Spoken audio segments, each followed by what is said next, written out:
One thing Americans can be very proud of is that they have more deaths from firearms than any other country in the world. Right. Now, the standard issue gun for anyone in the sheriff's department is a Colt 45. It's a simple blowback pistol with a single action trigger. That's a good gun. The Winchester 70. This is a bolt action rifle, which would use for long range coverage. Sure is a big, heavy one, but it shoots a good load.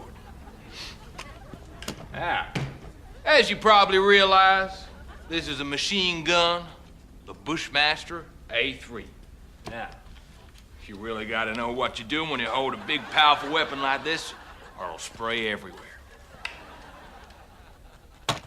And finally, I thought you all might like to see one of my own guns.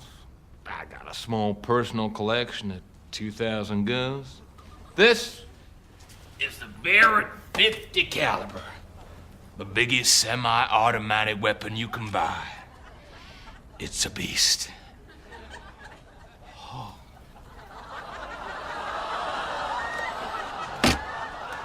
I'm completely bored of guns now. I need to go and do something totally different.